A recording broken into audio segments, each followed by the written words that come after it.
המשימה האחרונה. Okay. So, I'll do this in English because we don't know if we're in English or anything. But, yeah. Okay. The answer is it can be any time you want. The rule is the following. You take it and you have 48 hours to submit it. Take it whenever you want, starting from, it will take me a little while to write it, so say July 10th. I mean, so any time after July 10th you can take it. Don't take it, but if you don't come to me in a year and a half and say, now I want to take it. But, so what's the deadline? What? You can, so you can, just write me an email. I want to start tomorrow, better, because I don't see the email immediately. Or next week, and I'll send it to you. I rely on the fact that, that you do this by yourself. It's a home assignment, but still, do it by yourself. And let's say, I don't know, August 10, is that a good? You have a month to do this. Somewhere, you can start somewhere between July 10 to August 10, according to your preference. And then submit it after 2 days. הדגש הוא יותר תיאוריה כאילו בהרצאות, או יש גם להקשיב ללאון? Well, let me tell you this. Let me tell you two things. One, as always, it's good to look at previous assignments. Maybe they'll give you ideas about things that may happen in this one. The other thing is, look, usually what happens is that the assignment contains at least one question. There are only two questions in the assignment. They're wrong, but only two questions. One relates to something that either was at a previous assignment or you did. So one is something that if you worked or looked at previous stuff, you would know. Another one would be something, as far as I can cook. But let me say, the important thing is that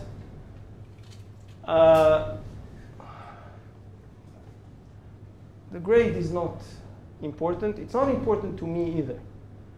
What is important is that you learn. And what should I say? Don't worry.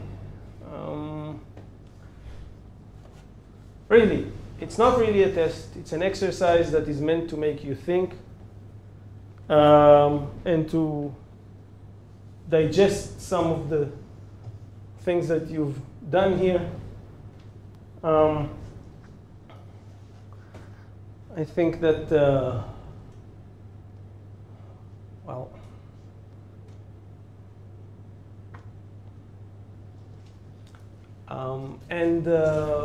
yeah, so, first of all, don't worry. If you did the exercises with Leon, so you've suffered enough. אתם לא מכירים את המערכון הזה של החמישייה הקאמרית, זה רק זקנים כמוני מכירים. Haven't the Jewish people suffered enough? זה מערכון גאוני על זוג עסקני ספורט שמגיעים לאיזו תחרות בינלאומית בגרמניה, כנראה, אם יש שם איזשהו, ויש שם איזה אצן ישראלי. עכשיו, האצן הישראלי זה דוב נבון. כאילו, הוא נראה הכי נבח שיכול להיות. ואז השופט, עכשיו, זה ריצה. והשופט עומד להזניק, אז ניגשים אליו השניים האלה, ובאנגלית מאוד רצוצה מבקשים ממנו שייתן לו הנחה.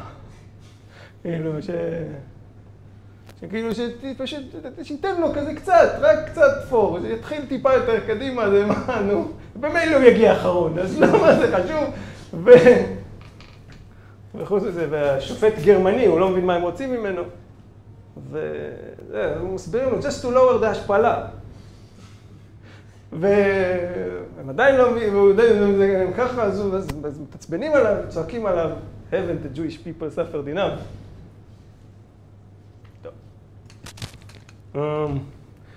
So anyway, after this part, so if you did Leon's exercises, then you suffered, which is exactly what is needed in order to learn. Because if you learned some course with me before, then you already know that physics is acquired by blood, sweat, and tears, which you need to shed over hard exercises. So,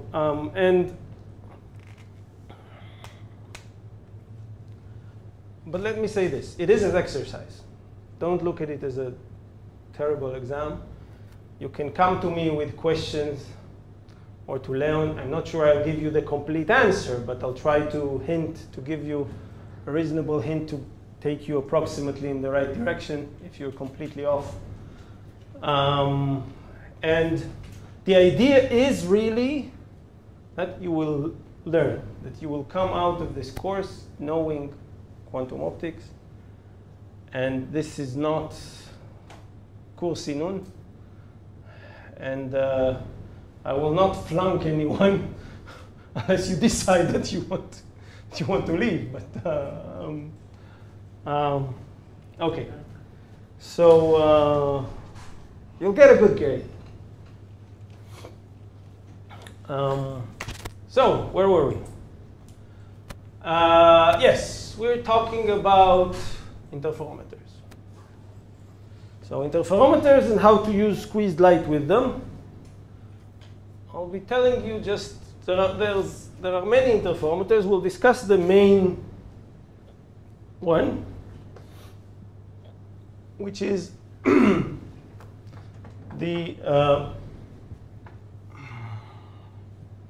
discuss the main interferometer that there is, which is the Mach-Zehnder. Now, let me remind you, so we're discussing interferometric measurement and the classical limit, or shot noise.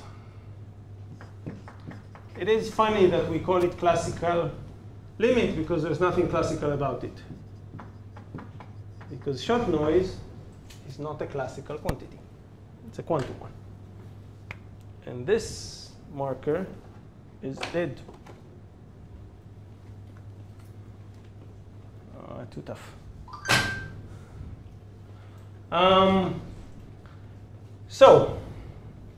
But now let me remind you.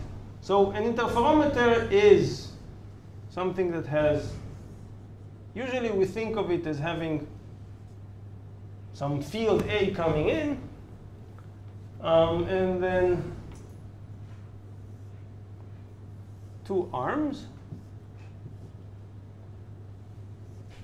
and here another beam splitter, and here there are two outputs. Usually what we can measure are the intensities of those two outputs, and you can do many things with them. Let's consider the situation where we'll look at each one of the intensities and also then sometimes consider the situation where we take the difference between the two intensities.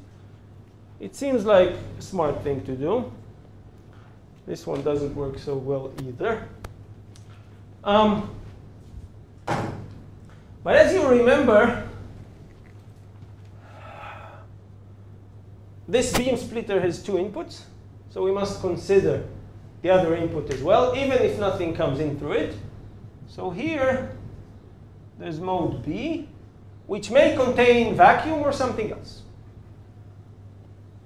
So, and this, and here we have these C and D, the outputs. Now, well, and as you know, let's consider now, and the thing that we want to measure is the phase difference between the two arms. The fact that there was maybe a length difference, or maybe there was some element of index of refraction that is changing, something that changes the phase, the optical phase, in one arm relative to the other. So there is a phase phi here. Let us make things, after all, but we know that what is important is only the relative phase. So for convenience, let's assume that here there's a phase phi over 2, and here there's a phase of minus phi over 2. The relative phase is still phi. Why? Just to keep everything real. I don't want to carry all kinds of. And when we do this, well, it's simple. I can ask what happens here. Let me write just one. So what happens here? You know, we'll write what is here. So here we have, if this one has, the reflection is, so this is a 50% beam splitter. And we assume that those mirrors are 100%. So if this is 50%, then I could say that what we have here is 1 over square root of 2 A, let's say, plus B e to the I phi over 2. And what we have here is 1 over square root of 2 A minus B times e to the minus I phi over 2.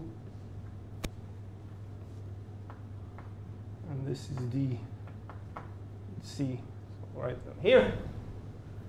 And it's very simple to write immediately that C equals what? Equals 1 over square root of 2 twice, so then it becomes half of what? Of A plus B e to the I phi over 2 plus A minus B e to the minus I phi over 2. And D is the same, just with opposite phases. No, sorry, minus here.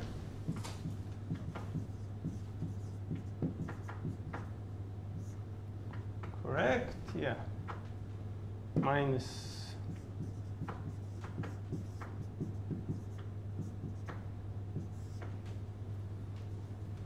And since this is not worth much also, so let's collect the terms, and we'll get that C equals A times cosine phi over 2, assume you see it, plus B times sine phi over 2.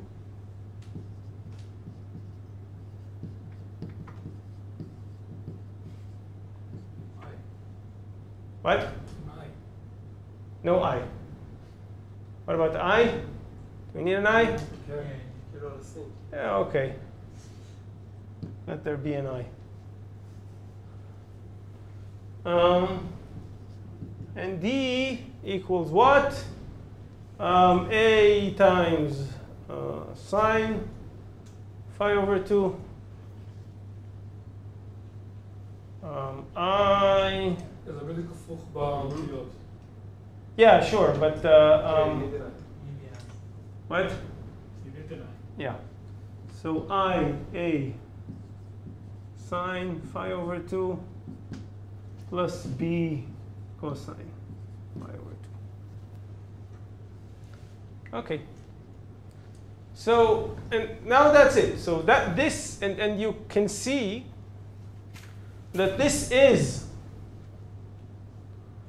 So what we have is now it's a mode transformation just like a beam splitter. So we can reduce the entire interferometer to a beam splitter with reflection and transmission coefficients which are dependent on the phase. Okay? So what we have now is a black box, which we can just think of as a beam splitter, but which has two inputs, has a parameter phi related to it, has two inputs, has two outputs, and we can think of it as being reflection that depends on phi and transmission that depends on phi. And we just saw that we can say that the transmission is cosine phi over 2, and the reflection is I sine phi over 2.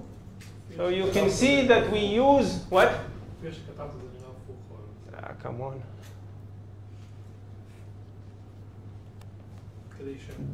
Up to pi of, up to changing phi by pi, okay? You want this one to be the reflection? יותר נוח ויפו. אבל אני מרגיש רע ששישים איתו בגללי. You should. So I don't. אני לא מציע, אני רק קול של הגיון פה. So, we'll change this. Okay, now is it fine? אני לא חלק מזה. זה בסדר גמור, אל תסתכל עליי. זה לא משנה. It's just fun. Okay, good. So then, so this is important. The fact that we have a simplification of what the beam splitter does. And now we can try to think about, well, okay, what would happen if? So now, let's calculate.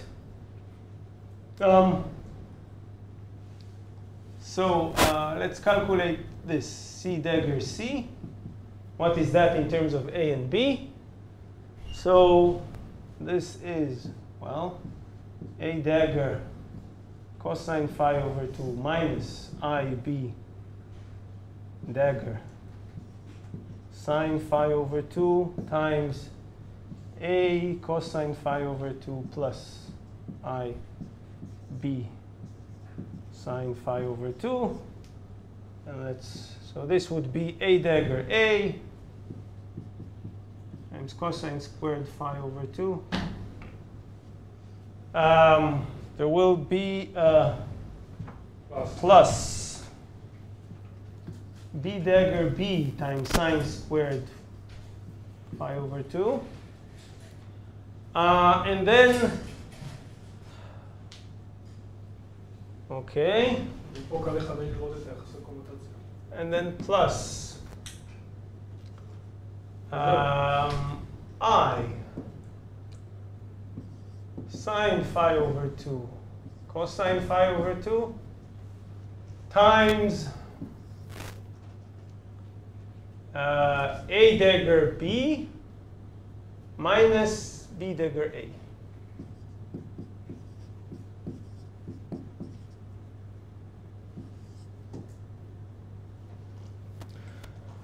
Okay.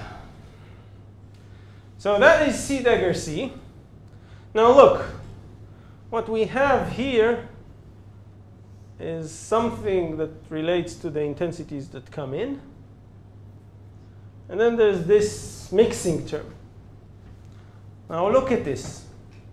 For example, if A, say, is a coherent state, let's assume that A is a strong coherent state. Then this is alpha and alpha star, and if we think for a moment that alpha is real, then what we have here is primarily I times b minus b dagger. What is that? There are quadratures hidden here. If you remember how homodyne is measured. It's y of b. What? Y of b. Yeah. If, for example, if A is strong and B is weak, you have something that depends on one quadrature of B. Okay? So if we think now, we usually think about interferometers at situations, we want to do a good measurement. So we put in a very strong laser. If it's a strong laser, you can think of it as alpha being large. And then that means that whatever you see here is affected, and assuming that B is weak, it's affected primarily by one quadrature of B. And of course, changing the phase of A will change that quadrature.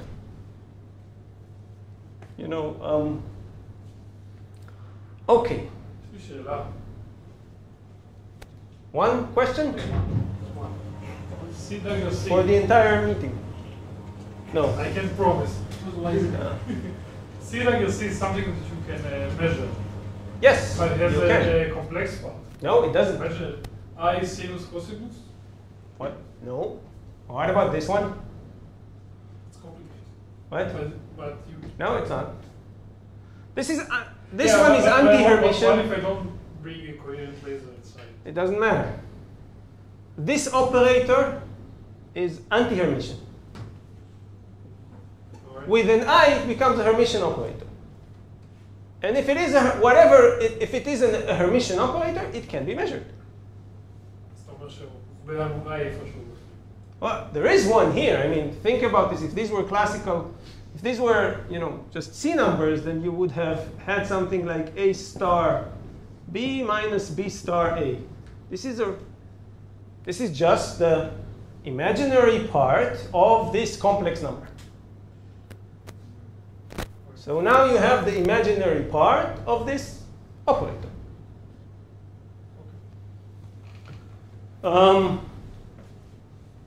Now, of course, if I do the same for D dagger D, I believe you can convince yourself that the only thing that changes is that this becomes a minus. Can you convince yourself? Yeah, you can. So if we go for D dagger D, it is the same thing, cosine squared phi over 2 plus B dagger B sine squared phi over 2, and then minus. And then there's something that I forgot. Okay, so minus I.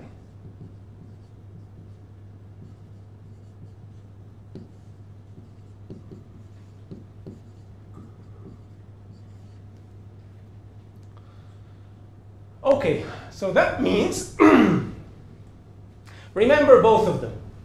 And if I think about C dagger C minus D dagger D, which is the difference of intensities between the two, so this part disappears. This is why it makes sense.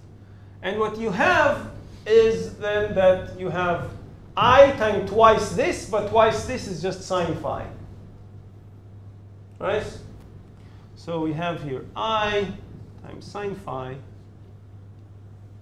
times A dagger B minus B dagger A. Okay. So now this was a quantum calculation, and then now we can start calculating all kinds of things. So this, so far, operators. We can calculate this, and of course, we can calculate this. So this is the operator delta n. No, you know what? Let's call it n1 minus n2. And if I want to talk about n1 minus n2 squared for the case of noise calculations and things like this, well, it's going to be this operator multiplied by itself. So the I goes away. So we'll have minus sine squared of phi times what? Times A dagger B minus B dagger A times A dagger B minus B dagger A. And what will we have? Well, we'll have all the interesting stuff. But not too bad.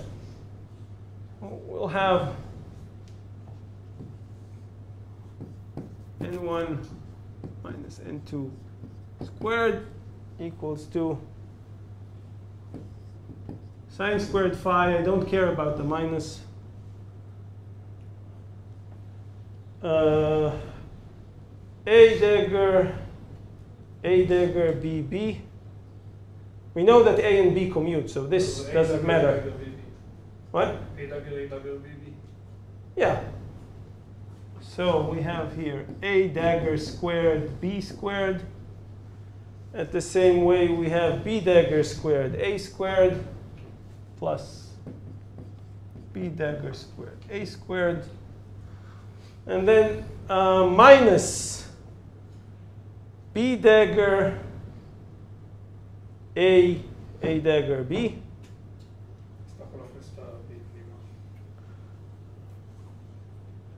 Oh, okay, we can say minus B dagger B A dagger, right? This. The only order I should keep is between A and A dagger and B dagger. What? זה ממש מרגיש כאילו יש פה טעות של ה-D הוא סינוס בריבוע, ה-A סינוס בריבוע, ואז כאילו D דגר D זה A דגר A סינוס בריבוע. What are we talking about? No. Where? Here? אתה לוקח את C דגר C ומחליף שם את A ב-B. אתה מקבל שזה סינוס וקוסינוס. אתה מחליף סינוס, ואז איך הם מצטמצמים בכלל. ואז אתה נשאר פה עם כל ה...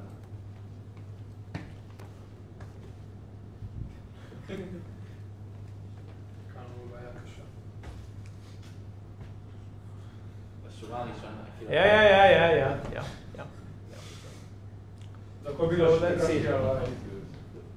כן, הכל בגלל שתקשת עליי. Okay, we'll get it right. That's because I don't bother to look at my notes, because I think I remember everything. Okay. At least about C dagger C we agree. And then we're going to ask about D dagger D. The problem is that A and B are replaced. Yeah. And then this becomes a minus. And here we have, what, sine squared? And this one is cosine squared. Is that okay? Good point. And then, thanks for the correction.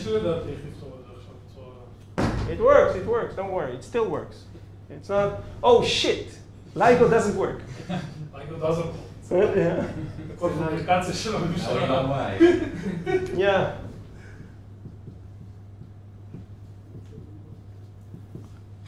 What is this?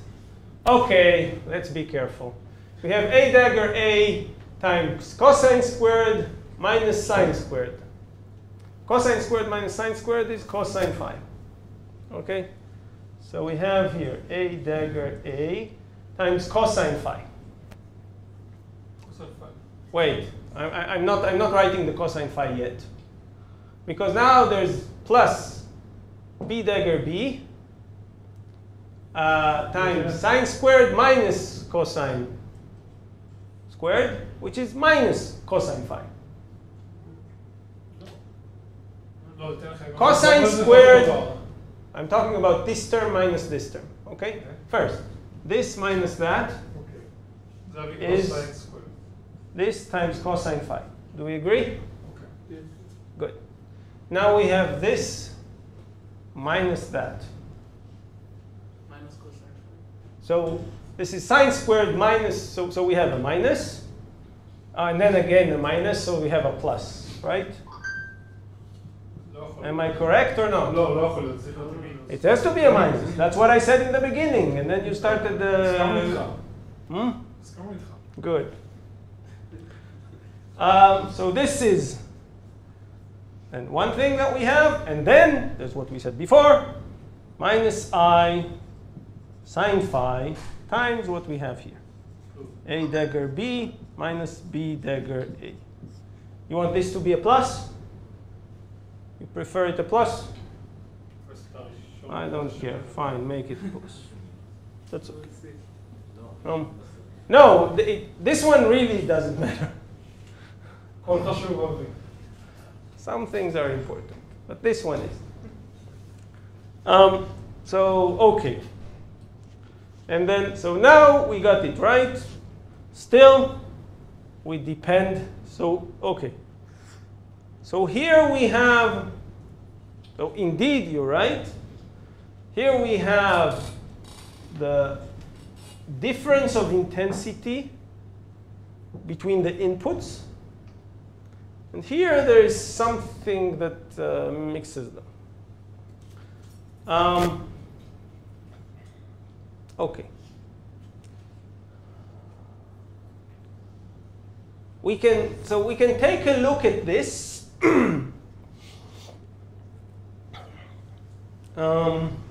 At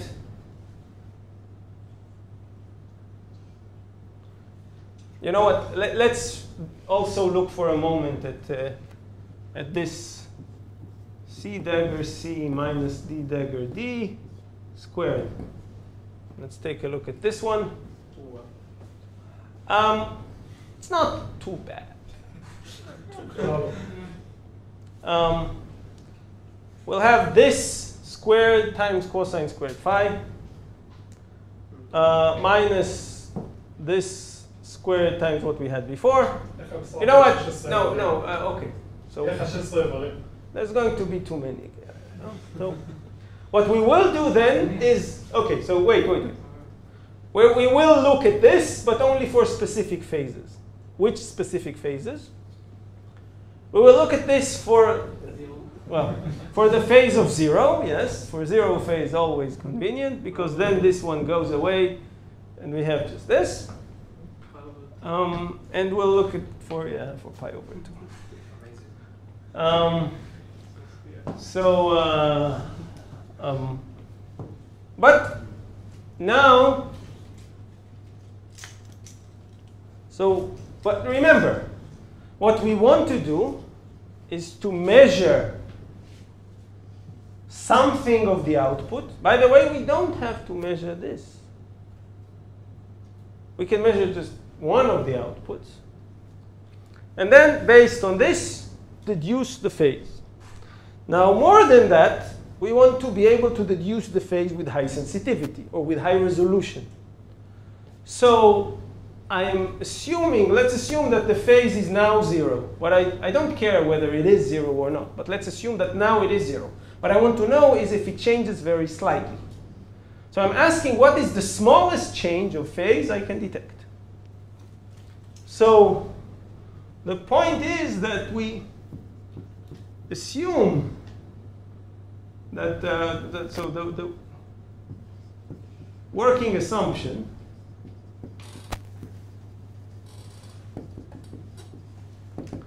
is that phase is some phase 0.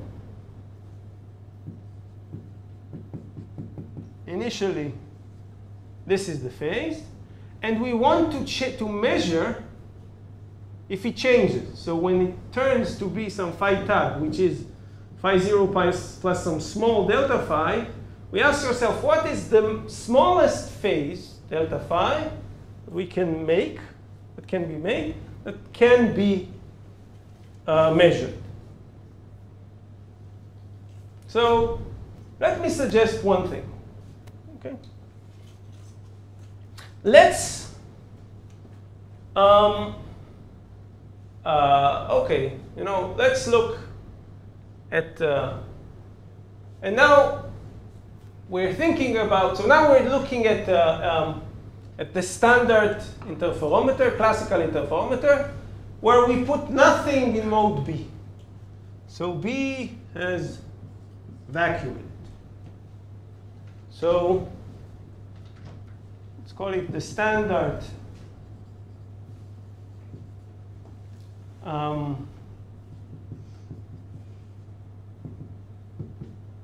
or classical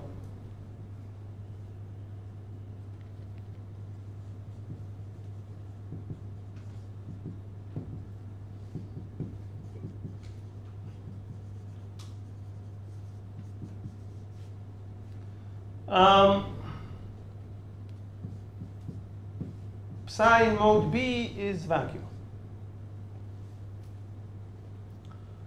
Under this assumption, so this means that B dagger B is 0. And now let's ask ourselves, so that means that, and let's assume for the moment that we look at phi 0 equals 0. So let's analyze the sensitivity.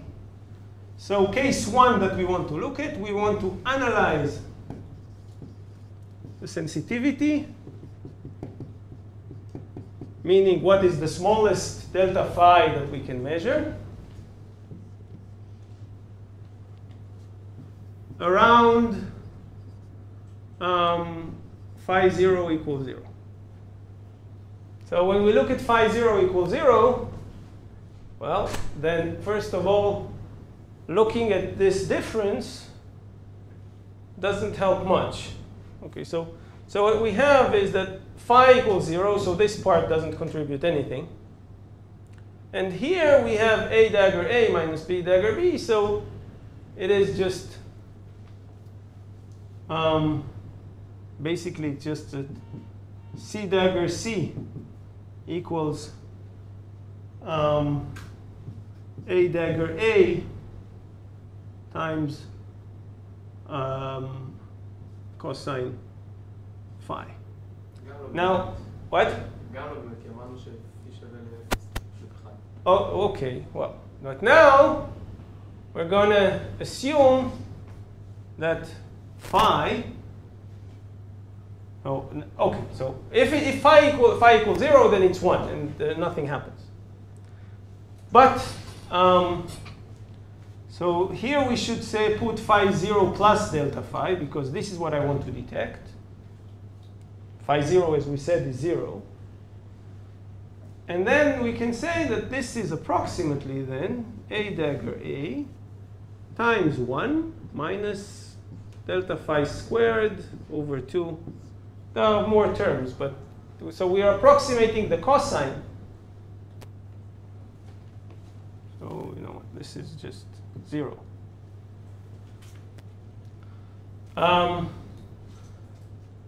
And this is called dark port interferometry. What are we doing here? We're asking ourselves, okay,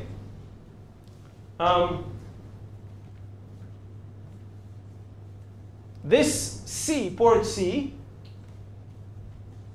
oh, sorry, this is not what I want.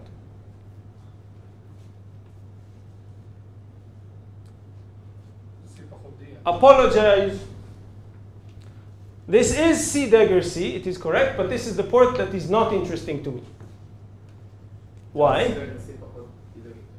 Wait. Okay, we're looking at C dagger C. I'll explain what I'm doing, okay? This will be easier. When the phase is 0, what happens? Well, you can see here. If the phase is 0, there's no mixing. C is just A, and D is just B. Right? So now we just, okay, if this is the phase is exactly 0, and if it's non-zero, then there will be a small mixing. What will be the best way to detect it if there's just a small mixing? Here, you expect nothing. right? If the phase is perfectly zero, you expect here 0 photons. You'll get here B, and B is vacuum. If you put here a detector, you'll see nothing. So what can you do? You can ask, well, if 1 photon on average appears, then this is when I can say that I detected something. The phase is non-zero. When during my detection time, after all this number n of photons, tell me how many photons you're going to detect over your detection time.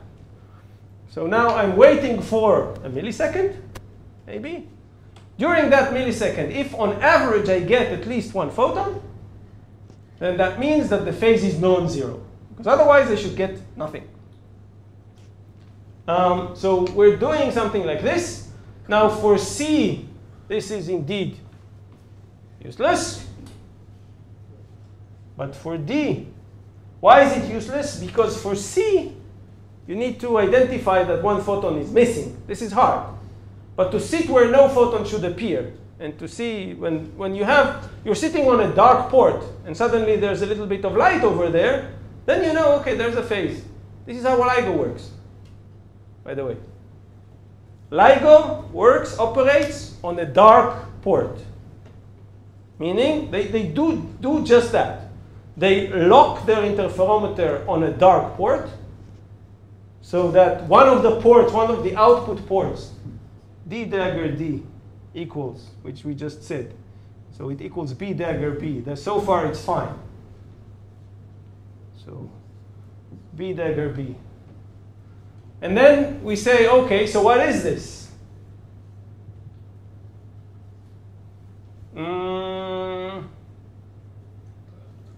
Wait. Okay, sorry. Let's get it correct. D dagger B equals B dagger B times cosine phi plus A dagger A times sine phi. Sine. What? Wait, slow down. No. Yeah, we're looking at this one. So A dagger A, sine squared phi over 2, sine squared, not phi. So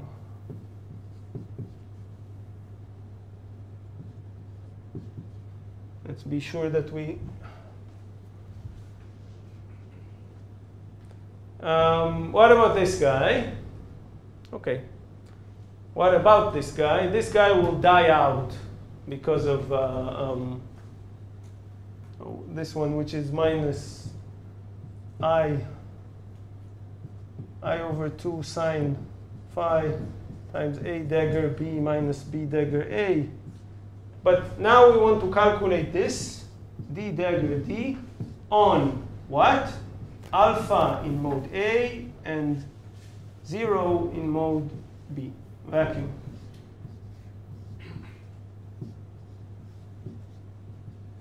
This is the average number of photons.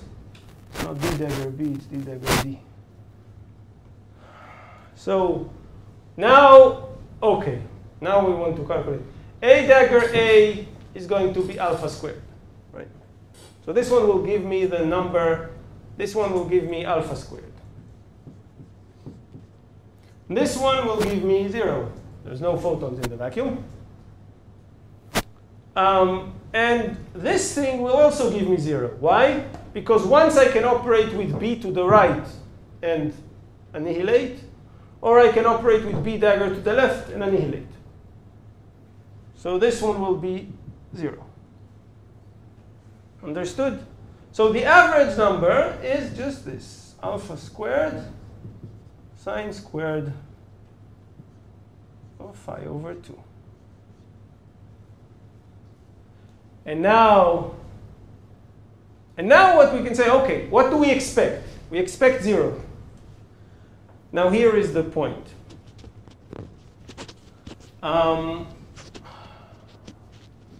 We expect What is the photon number of the vacuum? 0. What's the photon number fluctuation of the vacuum? No. Not 0. Wait, no. Come on, guys. I'm tricking you. Listen, don't answer too quickly.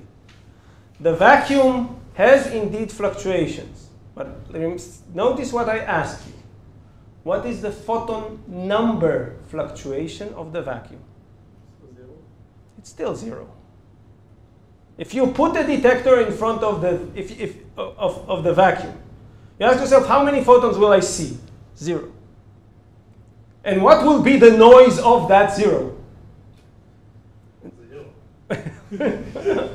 So this is so then what? The good thing about the vacuum, surprisingly, is that it is quiet. And I told you so many things about vacuum noise. Yes, vacuum noise exists in the field, in the quadratures, but not in the number. That's the surprising thing. The vacuum is something, but when you detect its intensity, it's totally 0. But it's fluctuating like hell. So the 0 is 0. You won't see any photons. If you put a detector in front of the vacuum, there will never be anything. Actually, you can clearly see that if you ask yourself, if p dagger b is 0, what about p dagger b squared? Well, that's also 0. Agreed? So when we count photons in, so that is why LIGO is doing this. Because this port, if you look at just the number of photons that you see there, it's very quiet. And you don't need, now here is the real problem of LIGO. The real problem of LIGO is that they use a 100-watt laser, and the 100-watt laser will make a hole, a really big hole, really quickly in most detectors. The detectors that they use are very sensitive. So they can detect very little amounts of light. So something like a milliwatt is already saturating like this to most detectors. So they sit on the dark port because any other way they'll burn their detectors. It will be a one-time experiment.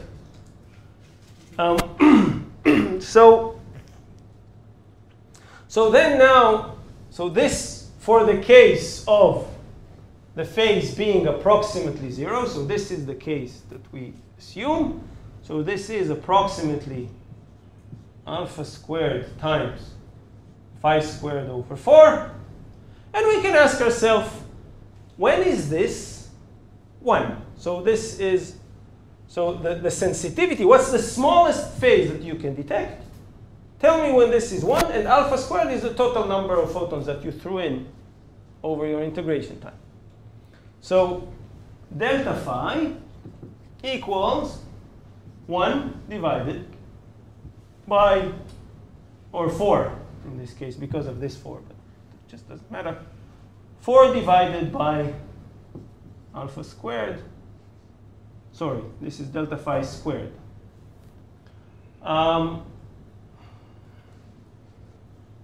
Which is like 4 over n, or delta phi equals 2 over square root of n. The minimum phase scales like the square root of the number of photons. Okay. But now,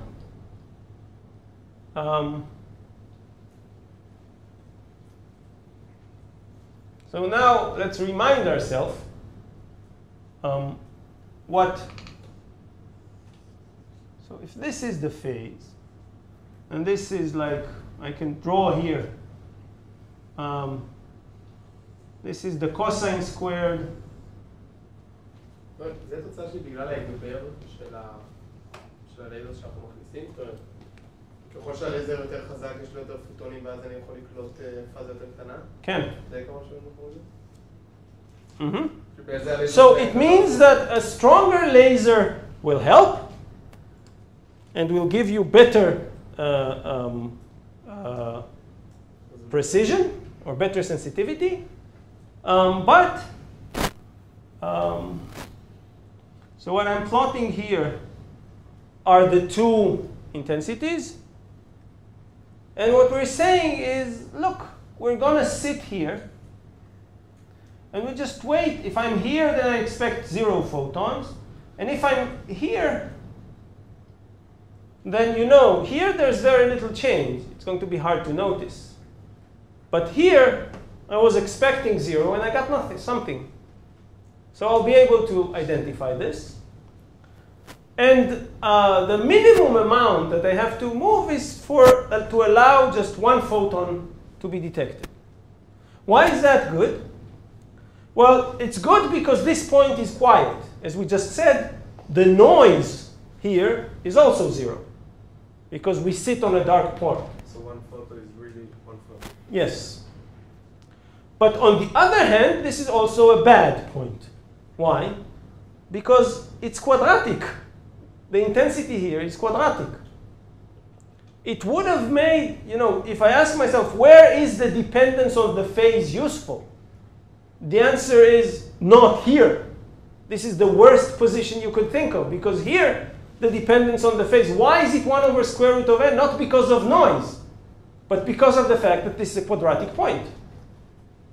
Then the right thing to do would be to say, no, work around here.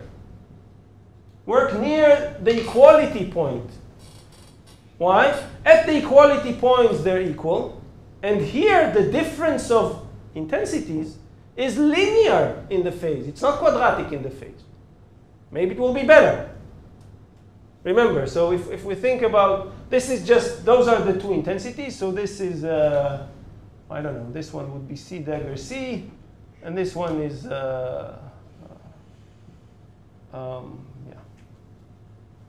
D dagger D. So don't work near phase equals 0. Work near phase equals pi over 2.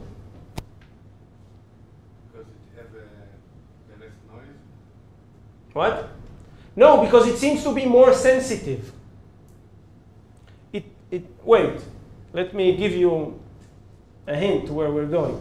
It doesn't improve. LIGO is not stupid. Many things you could say about LIGO, but stupidity is not one of them. Crazy, definitely, but not stupid. So this naive analysis, which seems to be really stupid by the selection of the point, gives you the best you can do, and there you can't do better. But let's try to understand why. So apparently, if we just think about averages, it seems like working around this point is better. Why? Because if we just look at the average difference, so we just said, around this point, cosine phi is 0, right? But sine phi is 1. So here, so this is where we'll be. And then it appears that we should somehow be in better shape. At least classically it is correct. Classically, if we neglect the fact that maybe there's some special quantum noise over there, then indeed the sensitivity should be not 2 divided by square root of n, but divided by n.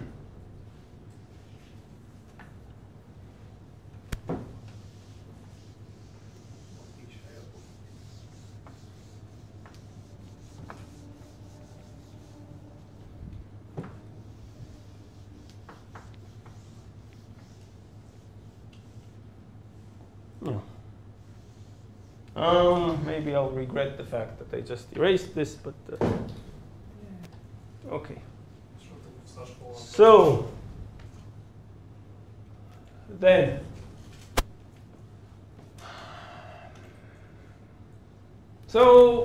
let's see. How does the average of C dagger C minus D dagger D, what is it? Under this assumption, assuming that phi equals pi over 2 plus delta phi. Okay?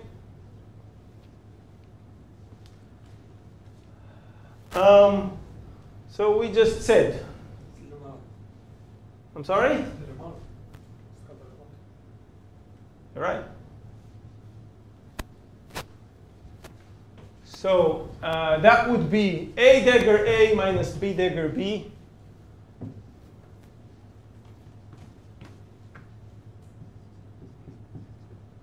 Now, so A dagger A is alpha squared. B dagger B is 0. So that goes like times cosine phi. But phi is pi over 2 plus delta phi. So we call this sine delta phi. Now, this is a good thing. And then what? Plus I times sine phi, but sine phi is sine of pi over 2 plus delta phi, so it's cosine delta phi times A dagger B minus B dagger A.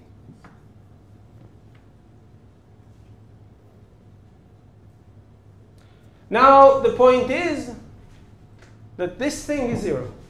So we're looking at the average. So on average, this one is 0. Because of the same as we just said. On average, this element is 0. So what we have is, look, well, that's great. We have it equals to alpha squared times sine delta phi, not sine squared. So we should expect, if the previous analysis was right, if we can detect a change of 1 photon in this average, great. But we didn't calculate the noise. Okay? So now let's let's calculate the noise, and let's do ourselves a favor and calculate it exactly at pi over 2. Right? So what we see is it's not going to change much.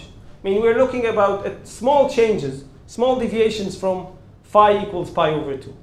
When we sit exactly there, the two intensities are, the average intensities is exactly 0. You move a little bit, the average intensities change a little bit, but what you're limited by is the noise. Now let me tell you where this noise is going to come from. What is this whole thing? It's a beam splitter. We park, and what is this point phi equals pi over 2? This is the position where this acts as a 50-50 beam splitter. This is the position where you completely mix those two outputs. Where if this one is 0 and this one is 100, you get on average 50 here and 50 there.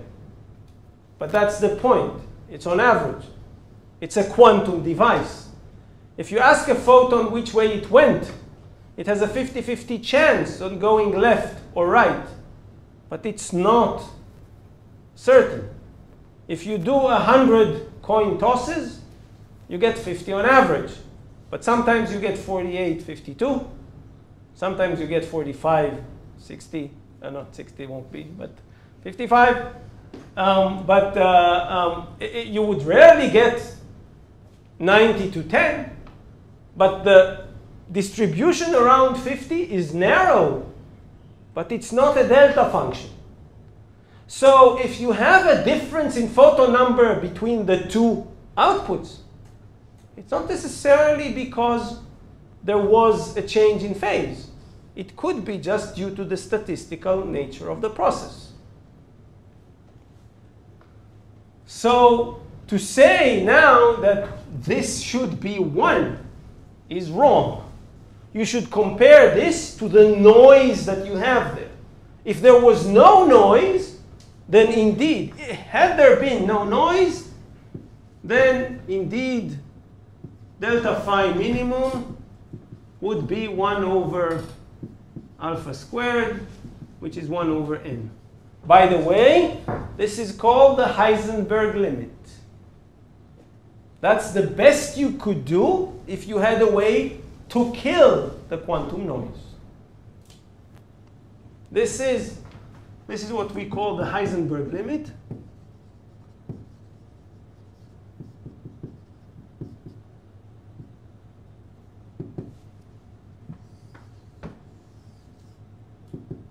And the point is that this is if, and it's a big if, you can somehow completely annihilate the vacuum noise or completely annihilate the quantum noise.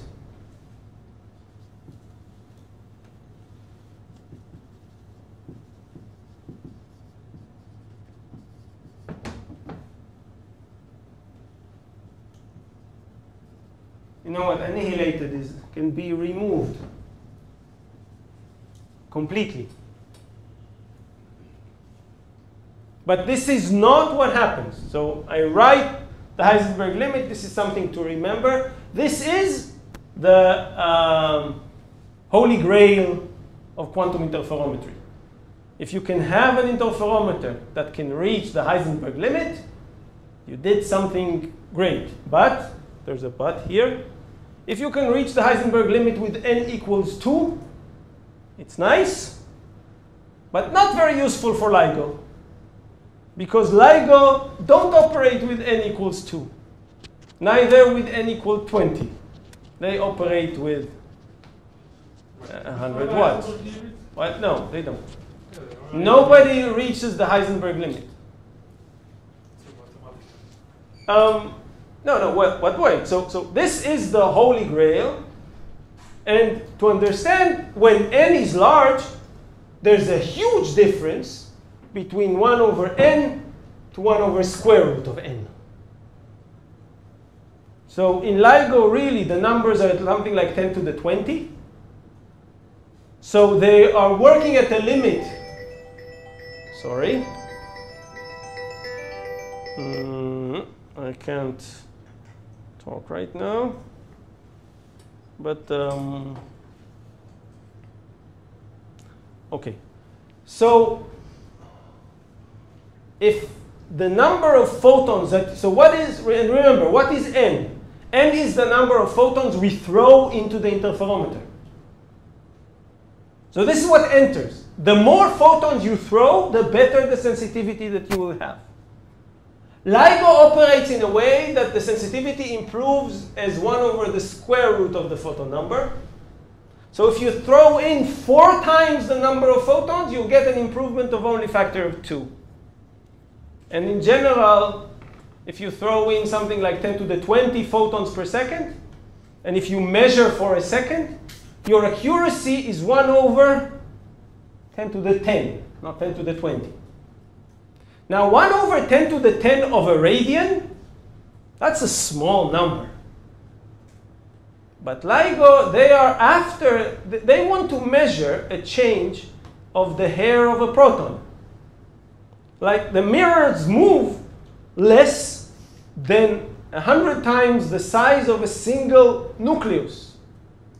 So they really want to measure these tiny numbers. They need this. And if they could have, they are fighting to get 40% improvement in the sensitivity. And what we just told them, well, you just need to move to the other side, you'll get 10 orders of magnitude better. So that's the problem. No, they won't get 10 orders of magnitude better. They actually get exactly the same. there's going to be no change. Because, so now what we want to do is to calculate the noise. So this would have been, so we are saying this equals, this doesn't happen. This is only if there was no vacuum noise, but there is. So now we want to ask ourselves, okay, so at phi equals pi over 2, the average C dagger C minus D dagger D is 0. Exactly there. But the noise is not. This C dagger C minus D dagger D squared, what is this? So we're going to take the square of this guy, but remember, we're going to take it exactly at phi over 2. So it's just the square of this. We're assuming that cosine phi is 0, sine phi is 1, and all we have is this. So this is just, this is going to be the average of sine squared is 1. So this is A dagger B minus B dagger A squared. Now we can remember, so now we can do this. But look, what are we calculating here? Now this is really just, so this is going to be vacuum fluctuations. Now you see that what we have are the fluctuations of a quadrature of the vacuum. Because A, that's going to give me alpha, right? So what will it be? From here I can get alpha star out. So that would be alpha star times B minus B dagger times alpha. And this would be calculated, this is calculating on the vacuum of mode B, because I just, with the alphas I operated to get the A mode. Let's assume for the convenience that alpha is real. Oh, I'm sorry. Yeah, let's do it a little bit slower. Okay? Remember, A and B commute. So I can write it like this: A dagger squared B squared plus B dagger squared A squared minus A dagger B dagger A minus B dagger A dagger B, right? Yeah. Now I'm going to calculate this thing on the vacuum on both sides. Now, do we agree that those fall out, both of them? And this one also falls out because it's B dagger B. But this one doesn't because there's a 1 in it. We need, because it's B dagger instead of B dagger B. So this one is the only one that contributes. What? 1. So this equals thing 1 times A dagger A. And A dagger A is, of course, there's this alpha here also.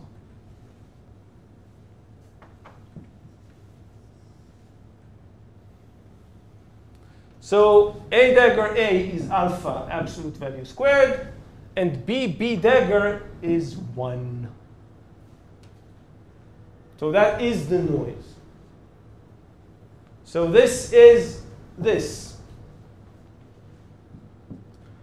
N1 minus N2 squared average. That's squared, right?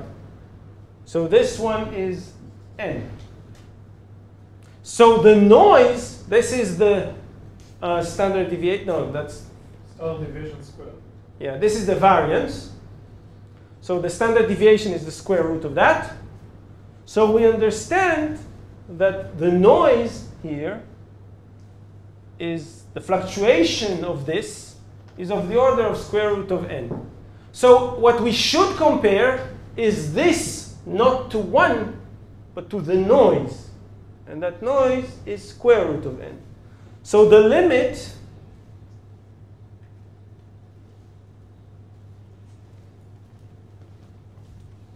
yeah, I'll throw that one out. What? קופסה. Never mind. I have you to remind me, but you don't write anything. אני זוכר, הכל בראש. So that means that when we should compare, so we need to say, okay, so in order to actually observe the fact that there is a change in the phase, we have to compare alpha squared, alpha this, times sine delta phi, which is basically times delta phi. This is the signal. You should compare it to the noise. And now the noise is non-zero. So you cannot detect just one photon. You need at least square root of n. So let's not write it square root of n, just really absolute value of alpha.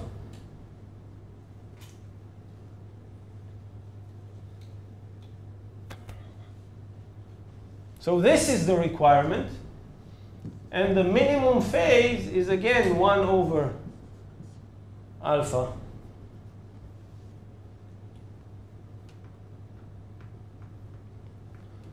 Now maybe I missed the factor of 2. It appears as if there it was 2 over... כן, חסר, שחלת את הקוסינוס, לדעתי צריך להיות שם 2 פשוט. שחלת את הקוסינוס חצי ואת הסינוס חצי. Okay. לא משנה. Sounds right. אני בטוח שאתה מאמין לי. It sounds right. So we need... Yeah, huh? Immediately. This is the way, you know... ככה פיזיקאים אומרים שהמתמטיקה שלהם נכונה. מה נכונה? אז בטוח שהדרך בסדר. Well, you know, sometimes students know what they should get. They don't get it. So at least in an exam. So what do? Well, they change the last row. And then they go back a few rows and hope that, it wouldn't be detected. There I catch you. At least I think so, most of the time. Okay, but in any case, the main thing is that there was a factor of 2 somewhere, but this is, so this 2 over square root of n is a limit. Now, but let's remember, where did it come from? It came from the fact that what we are measuring is a quadrature of the vacuum. The noise is the quadrature noise of B. And now, what can you do to get it better? Reduce it. That's why squeezing helps. Use a squeezed state. If you put in a squeezed vacuum into the unused port of the interferometer, which we just delete.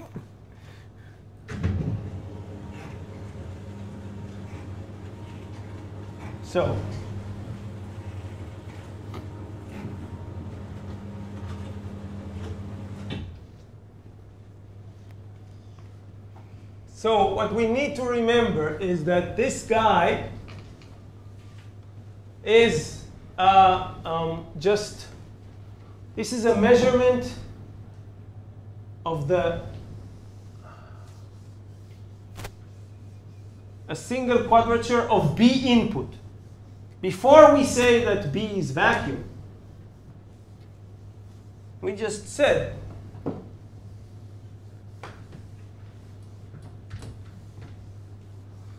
so.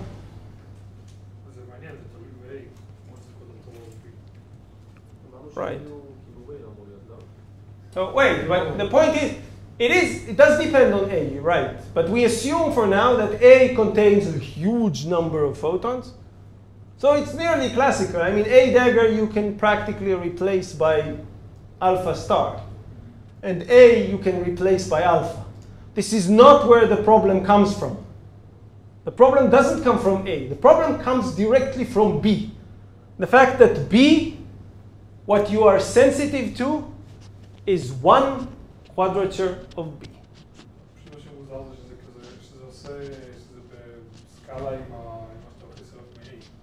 Well, it should be. Well, remember, it's like a homodyne measurement. We have something that is like a 50-50 beam splitter. And then let's think of the following. I throw in from here some strong field. And then what do I throw from here? Right now, I'm here. From here, I throw vacuum. From here, we throw alpha. Now, what did we say about vacuum? Suppose now here. So this is the thing. This is alpha. For me, I can even consider this as being just a classical number for now. Now, what do we have here? We just know if this is A and this is B, then what we have here is A plus B, and here we have A minus B. 1 over square root of 2. But, okay. What comes in B? We know that we can think of this as being something like this. But this is a distribution, right? I don't know what it is. For now, just right now, let's assume that it is exactly this. Okay? So one of the output ports is alpha plus this. So alpha plus this is that. And we'll get a marker on the shirt, my shirt. We'll get this. This is what comes out at port A. At this port, this is A plus B. At this instant. And what about the other port? Well, it's A minus B, so it's going to be this. And this is what you would get for A minus B. And indeed, if this was the case, meaning if B is right now exactly in the other quadrature as A, then it doesn't change. I mean, A plus B, right at this instant, this sum, absolute value squared, and this sum, absolute value squared, are the same. Those two vectors have the same length. So this quadrature of the noise doesn't change the intensity difference. There's no contribution to the intensity difference. Which quadrature does contribute to the intensity difference? If you have noise that is like that, you know, within this uncertainty, you could have anything. So you could be in this sum anywhere within this uncertainty range. It should be the same size, I'm sorry. But so whenever the fluctuation, if the vacuum fluctuation is orthogonal to alpha, then it doesn't change the intensity difference. But if the vacuum fluctuation is along alpha, it does. So these are the fluctuations that hurt me, because here I'll have less and here I'll have more. You understand the discussion? So this is a problem of B. B introduces noise. We are measuring the vacuum, the measurement that we are doing is a quadrature measurement of port B. And therefore, if this is what we're measuring, we're going to get the quadrature noise of port B. And if we want to reduce that, let's squeeze. So instead of putting this, it's better to put this. So if this is alpha, and if we have the noise that looks like this, clearly that would be better. How much will we gain? Tell me how much less this quadrature is oscillating compared to the vacuum. If you remember, squeezed states are exactly like this. So we will gain exactly. So for a squeezed, so enter squeezed vacuum from the unused port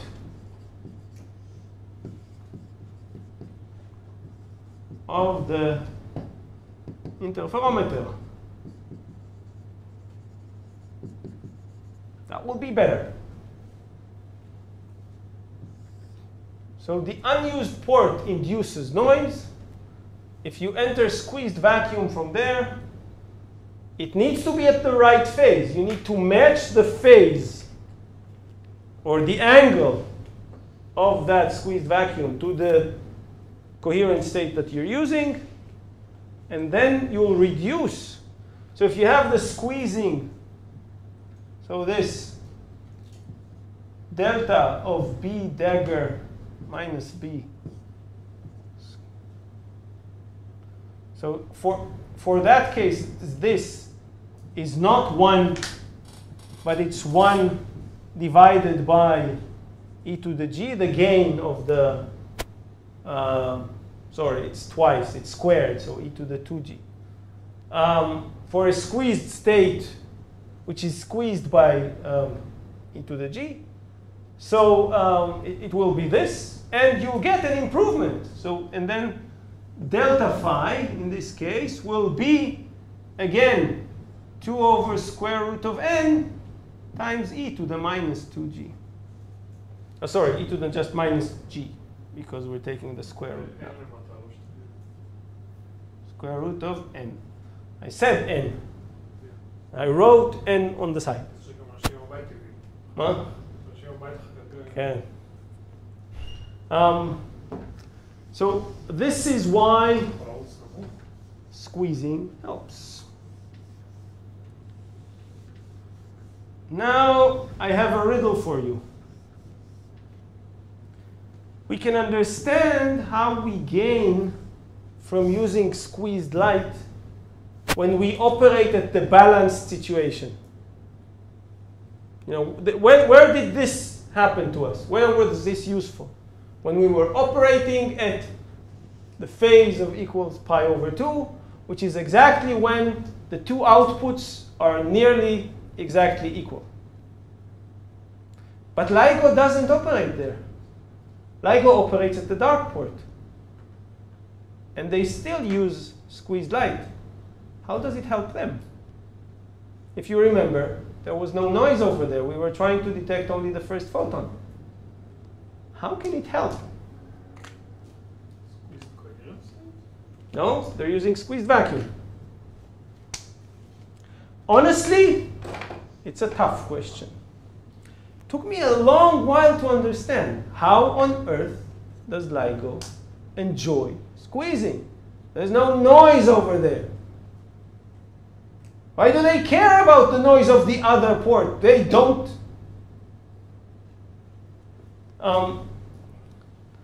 It does help. And, but I think that I'll explain that after we take a break. So think you have something like 10 minutes to try to break your head over what on earth does it do. It has to do with the fact, with the question of how can you park at phase equals 0 or at phase equals pi over 2? I just told you, look, we park there and we measure small deviations from there. How do you park there? How do you know that your interferometer doesn't move? And what if it did? You know, there was a truck passing nearby. And LIGO, they can detect trucks even when they're not so nearby. They can detect trucks from kilometers away. So there was a truck. Sometimes trucks do go by. And they shift the phase. How do you know?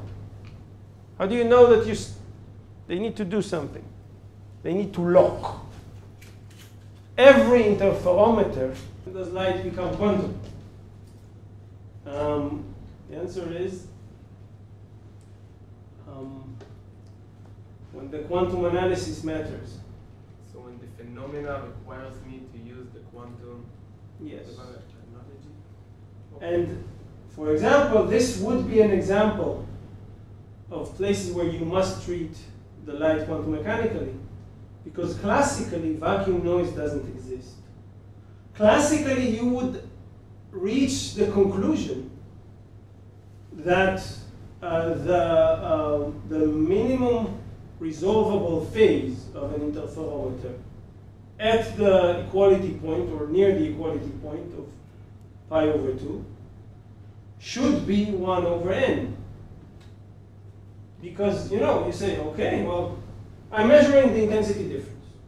So even if the light coming into the interferometer doesn't have a stable intensity, it doesn't matter.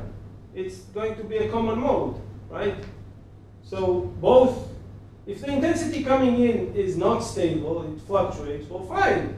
Half goes here, half goes there. Those two halves are fluctuating, but the difference is 0. I should be able to detect, if I have a really good interferometer, I should be able to detect a phase which goes like 1 over the average number of photons that I throw in, or the average intensity, 1 over the average intensity. And this is wrong. I mean, and it is wrong because the vacuum is not 0, and because the vacuum, what you're measuring are fluctuations of the vacuum, and you're measuring the fluctuations of the port that you're not using. And it's something that is completely, you know, classically, it sounds like mumbo jumbo.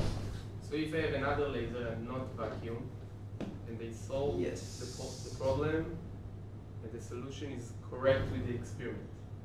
So well, I can say it's a classic light because it works. Well, yeah, I mean, if you're, okay, so there are two things you can, two things that are considered classical. There's classical and there's semi-classical, okay? A classical, completely classical situation is indeed where you do a classical prediction and a quantum prediction, and they both do the same. They get exactly the same. A semi-classical situation is when you can make a tiny correction. Actually, this one is nearly semi-classical. I'll explain why. Where you can replace the vacuum by some noise that you don't understand where it comes from. Okay? This means it's not really vacuum. I'm just a bad experimentalist, and there was some light coming through that unused port. And that's noise. There was some thermal noise coming in through there.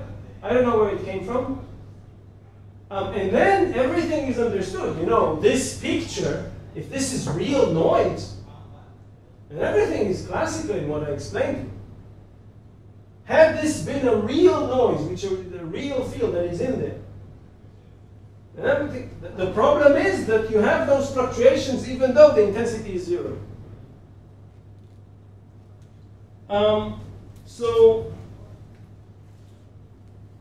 So this is considered what we can call semi-classical. You can get around with a semi-classical explanation. What will a semi-classical explanation do? It will replace the vacuum with some unknown classical noise. And as long as the other intensities are very large, and this small contribution that you put in there is negligible relative to the others, you will get correct results. For example, indeed, in an interferometer, if you assume that the unused port injects some noise, you will get the 1 over square root of n result also classically. Okay? Mm-hmm.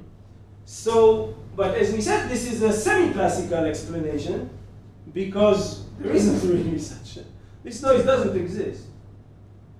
And you will see this, for example, if you try to look at what comes out. So, you know, this was useful to explain the balance situation. We were saying, look, there is some noise coming in there. But actually, if you assume such a noise coming in there, and you go to the other case that we discussed, the dark port, right? Working at the dark port, which is where LIGO works, then actually this assumption of some unknown noise is going to kill you.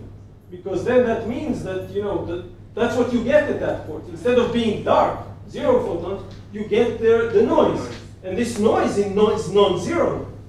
So then you can see that, okay, something doesn't give. So So this system dictates if it's a quantum system or a classic system. The experiment. Not the laser itself or right. the light. True.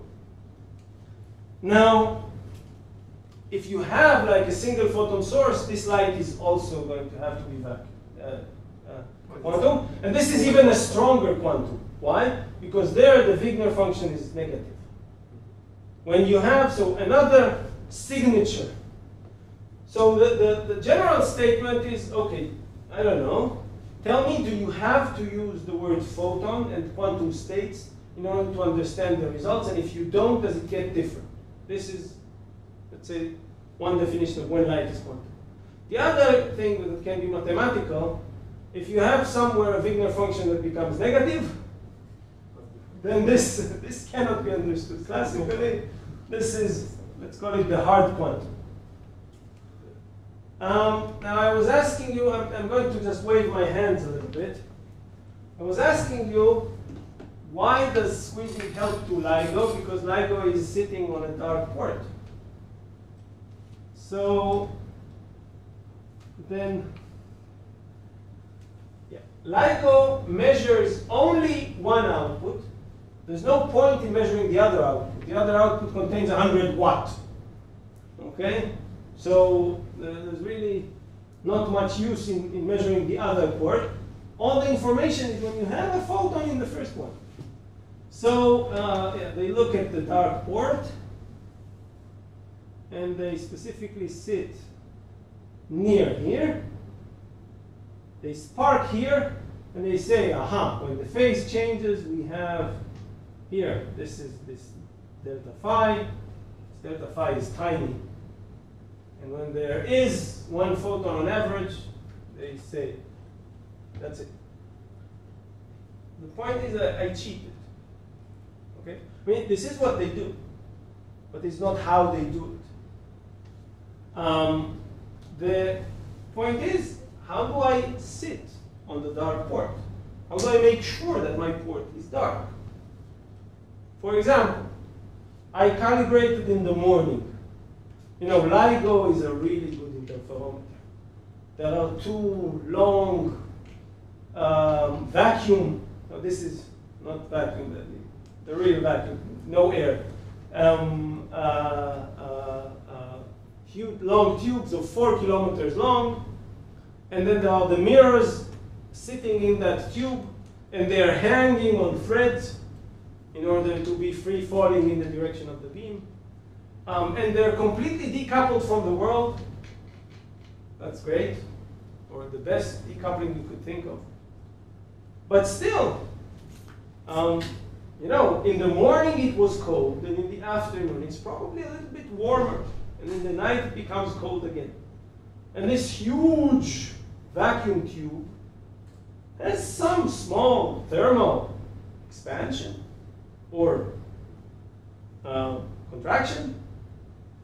So those thermal effects, those mirrors, they move from some. Now, if you remember, we're not interested in the total length of each arm. We're interested in the difference between the two arms, right? This is what we're measuring. We're measuring a phase difference. Phase is the difference of length between the two arms. So you could say, well, the temperature is very homogeneous. So this arm expands exactly the same amount as this one, so the difference remains the same. Well, no, it's a big thing, so it doesn't have to be exactly the same temperature. And of course, there are other effects. So, you know, if you've taken an experiment, and you have an interferometer and it is standing on the table, it's not going to be quiet. It's not going. The average intensities are not going to just sit there. You'll see it breathe. Interference goes up and down. If it's a bad experiment, it happens quite often. I mean, if we do this in my lab on my table where there's air and people are talking near it, and somebody may stamp on the ground and it vibrates the thing, and then so you'll see this breathing all the time. If it's in LIGO, maybe it's better, but it's 4 kilometers long. So every, what? אם עושים את זה בחלל, איך שהוא נגיד? The point is this. You need to stabilize this. Also in space. It's not, I think that the answer is also in space. I'll tell you even why. Because there's always going, okay, if there's completely no sources of noise, real noise, meaning you just take a mirror, put it in space and leave it. Deep Okay? space. And then and fly away very carefully without moving. So if you just leave it there and very quietly, without disturbing the mirror, leave it there, maybe then there is no noise. But of course, if you have something attached to it, I don't know, there's some electronics in there, something that, and there will be some coupling between electronics and movement, something will move it. So even when you go to space, so what LIGO does is they lock. They have, you know, those huge mirrors, those 40-kilogram mirrors that hang in air. So they don't have just 40 kilograms, they have twice 40 kilograms. So 2 blocks. One is the mirror. The other one is just, let's call it the back mass. Okay, why?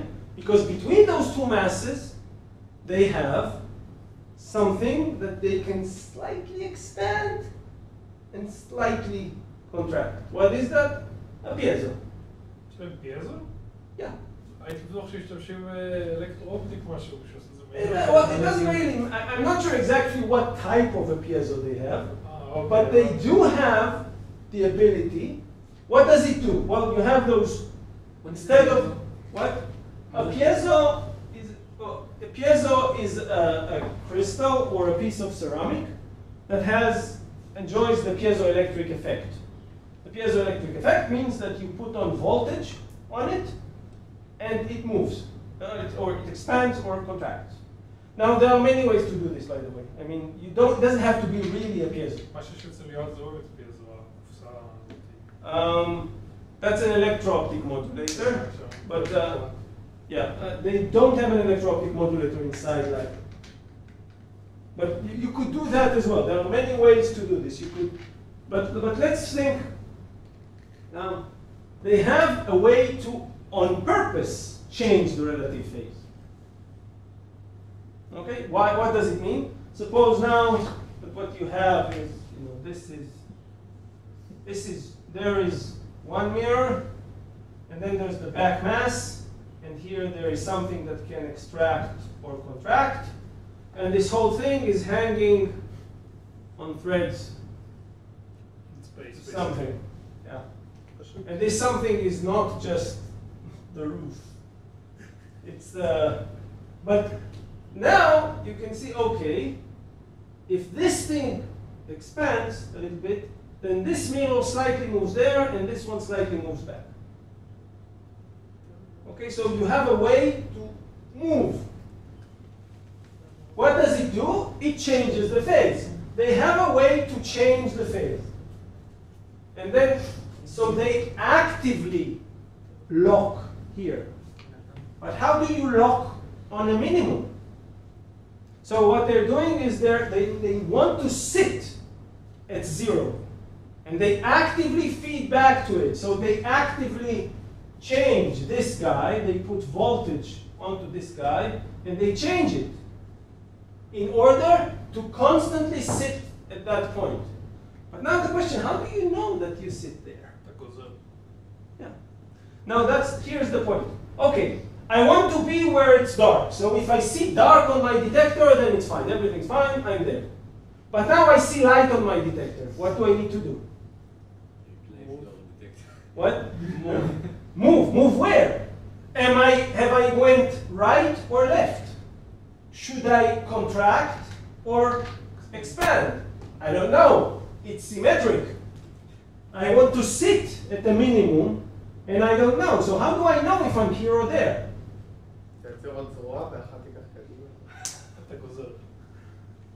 The answer to that is you dither. Now, So what they do is they on purpose move right, left, right, left. And what? Take the difference. What's the point? You want to, they never actually sit here. They always sit either with a little bit of face to the right or with a little bit of face to the left. They're doing this. They're moving. Why? Because they say, okay, I want to be on average where things should be. And so and what they do is they move right, left, and take the difference. Yeah. This is where the vacuum noise comes into their. So what do? They move right, measure the average intensity. Move left, measure the average intensity. Ask, is it the same? If it is the same, then they are parked around the center. They're near zero. And if it's not, then they correct. And now, how do they measure? They just look at the correction. What LIGO measures is the correction they feed onto this one in order to keep it at zero. If nothing happens, then they shouldn't correct, right? If nothing happens, then they shouldn't make any correction. But if there was a track, yes.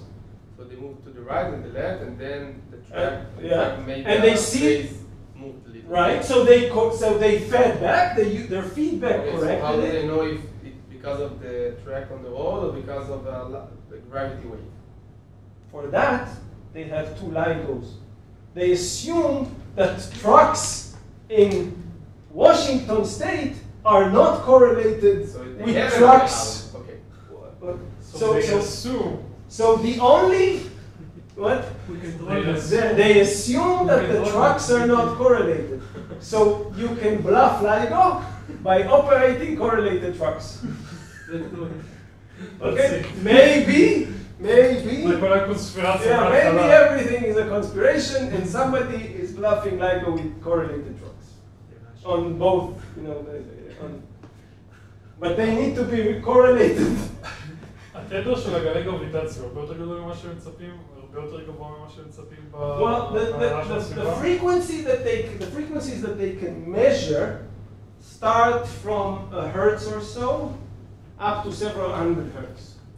They're looking at, that's the problem. The sources of gravitational waves are rather heavy and they move slow. So that means that those waves, what? Those gravitational waves, what happens? You have two black holes rotating around each other. They do that for a long time, and nothing happens. Why? Because they don't lose energy, almost. What do they lose energy to? Gravitational waves.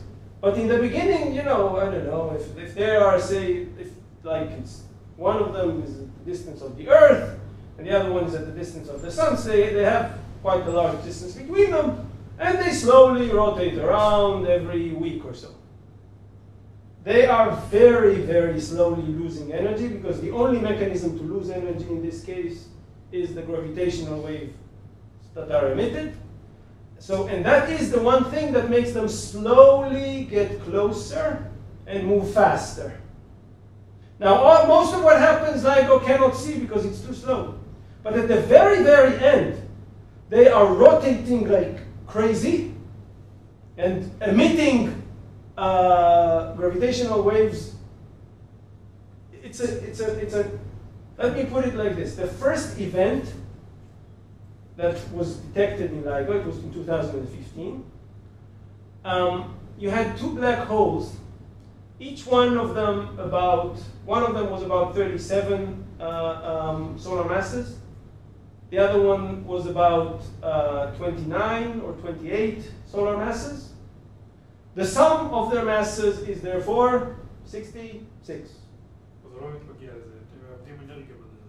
Yeah. So those were the masses of the colliding black holes. The combined black hole had a mass of 62 solar masses. So it emitted in gravitational waves during a time of something like a few tens of milliseconds. So over a time of something like 100 milliseconds, it emitted 5 solar masses as gravitational waves. That is some explosion. But all of this happened in gravitational waves. This was 1 billion light years away.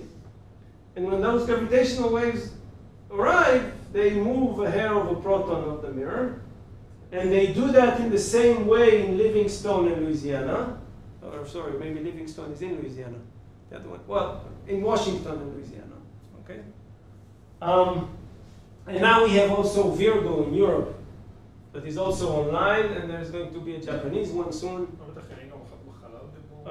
There's going to be Lisa in space. They're thinking about it. Yeah. The question then, how to make sure that you lock the masses or things like this. Why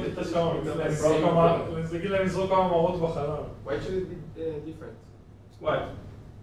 To lock it in space. No, well, let me explain. The idea is, the question is, how can you be sensitive? Or let me say, what LIGO now can detect is the very final stage of the collision. Because that's only then they move fast enough and generate gravitational waves with high enough frequency for LIGO to detect. LIGO's sensitivity at lower frequency is not good enough to detect the gravitational waves that are emitted in that state. That's the one reason to go into space, because then they can make the sensitivity better. And LIGO is limited by quantum noise only at sufficiently high frequencies. So only something like above 10 hertz, LIGO is really quantum limited. But below 10 hertz, LIGO is still dominated by other sources of noise. You know,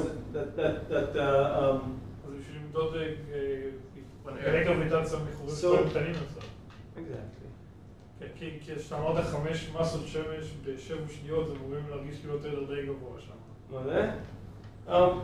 So indeed, LIGO has been since been able to measure also events of colliding neutron stars that are less, but it is an effect of distance. How far are they from you? To the question of how intense is the event. אבל איך אפשר לדעת, נגיד, קיבלת בלייגו תוצאות של משהו, ואיפה לך שזה בכלל עם ניוטרונים, חורים שחורים? Oh, for this you need a model. This is not, okay. That's for the astrophysicists. I didn't yet insult them. I mean, come on, we like the device. I mean, we enjoy the device. We don't care. That's for them. I mean, when we have a signal, that's it. We're done. Oh, Yeah. finish. We measure the gravitational wave. What is it? That's it. I don't know. I measure it. I don't know what it is. We built a device that can measure it. That's it. זה גם פוטונים או שזה משהו אחר? No, it's not photons. So what is it? I don't know. I'm I'm teaching you quantum optics. Go to the course of quantum gravitation, and there they'll explain. I will see. Right? There's a little bit of a problem. There's not yet a model for quantum gravitation, but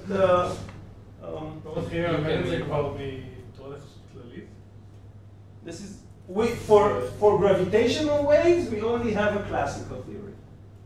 We don't have a quantum theory for gravitational waves. So you could think maybe there's a graviton, just like a photon carries the electromagnetic field. So there's probably a graviton that carries the gravitational field, but there are some minute problems with reconciling quantum theory and general relativity. So the graviton has some very strong בעיות של פיצול אישיות. It's a split personality problem. יש להורים שלא מסכימים אחד עם השני.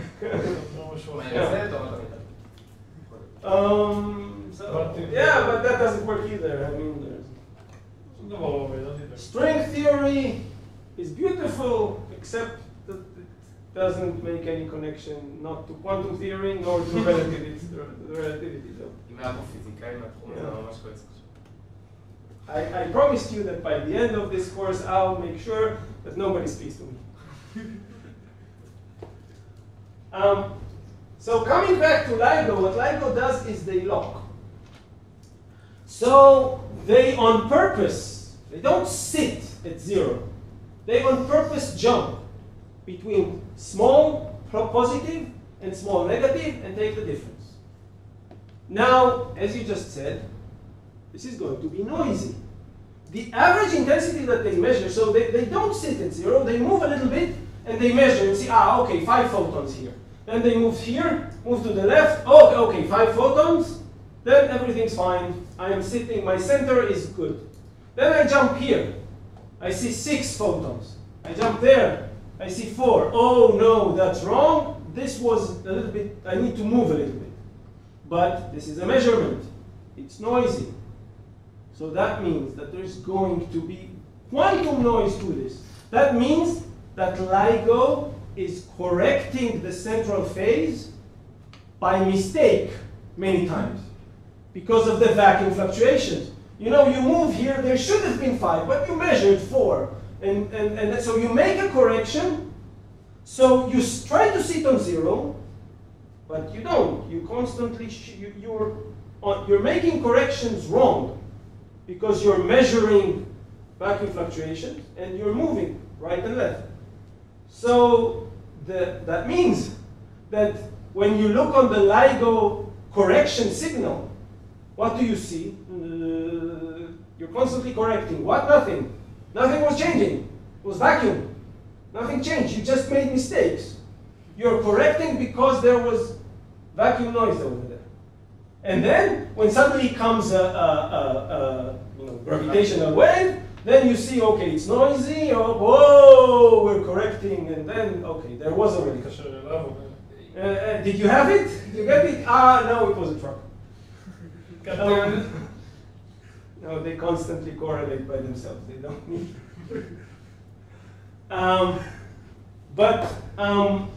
then, so what does the squeezing do? If you introduce squeezed light, it exactly does this. It reduces the difference between the two sides. You go left and you measure, and you get a better 5. And you go right and you measure, and you get a better 5. So you can park at the center with a better accuracy, and instead of seeing large fluctuations of vacuum, you see less. So you can see even smaller signals that are coming in. So that's how LIGO works. Yeah, it's a very simple thing, and we didn't say anything about the actual mirrors that they have. Okay, you. אבן ונייר זכוכית כזה. לאחר מכן הזמן להעלים את המהנדסים של LIGO. No, actually, them, the LIGO engineers, no. I kiss their feet. Come on. לא נרדום את הכיתה הזאת, יורדים על המהנדסים של LIGO. There are no engineers in LIGO, they're all physicists. So, if you remember, there is a laser in LIGO. And we say for simplicity, okay, there's a beam splitter. And then this laser goes here and goes there. And they have, and they measure here. And what do? They shift one of those mirrors by one of those tricks, by a trick that allows them to change the phase of one of the mirrors or two of them in order to park in a way that this is on average 0. They are sitting around the dark port. The problem is, well, that was LIGO on paper when they designed it in the 1970s. Okay, the proposed LIGO looked like this. The actual LIGO definitely doesn't look like this. Why? Because, well, first of all, you just saw, you need a lot of power. But, okay, the strongest laser they could find was 100 watts, a really good laser. You need a really good laser with a very good frequency. So they have, but this 100 watts doesn't allow you to see practically anything. I mean, you won't see two black holes colliding unless they're at the moon. Well, I'm a little bit exaggerating, but they need to be really close. And we don't have too many colliding black holes within our solar system. So you need more power. How can you get more power? Then, or you need longer arms. But okay, there's a limit to how much the government is willing to dig holes in some lonely place. So what they're doing is they're recycling. Okay? So one thing is that in every arm they actually have a cavity. You can think of it, it's not just, so you have two mirrors. This one is 100% reflective. This one is 99.9%. What?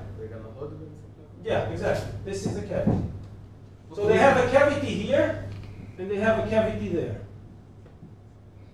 I don't know if it's 99.9 or 99.5, but it's close enough. You know what? Let's just take it to be 99%. Okay. What happens? So now you need to analyze a cavity. I don't know if you ever did, and if you didn't, you should. Because, and then what they do is they keep this distance. We just said that LIGO locks the cavity, locks the interferometer. Wait, it doesn't only lock an interferometer. It locks those cavities onto the light such that basically what happens is a photon comes here, it bounces back and forth like this. How much? About 100 times. And if it didn't completely lose itself on the way, it comes back. And this is why LIGO mirrors are really good. You mean they really, so they use those, the photons are not lost on the way. So photons come in, run 100 times inside, and then come out. So this is like doubling or multiplying the length by 100. You do this on both sides. Not enough. Not enough. Okay, yeah. So you need to lock each one of the cavities so that you are on resonance for that cavity, and you need to lock the relative phase of the interferometer. Now there's another one. That is the power recycling. Why? Because remember, all the power comes from the laser. Those two legs are locked to each other. So they are all the light goes back to the laser. Here we are sitting at nothing. So we shine light from the laser and everything goes back. Okay, there's an isolator there to make sure that the laser doesn't get killing itself. That is not committing suicide. But I mean, come on, why? Let's reuse the power. How will we do that? Think of this entire thing. This whole thing is a mirror, right? Everything, whatever you shoot in, this is locked in a way that everything goes back. So let's put another mirror. This is the power recycling mirror.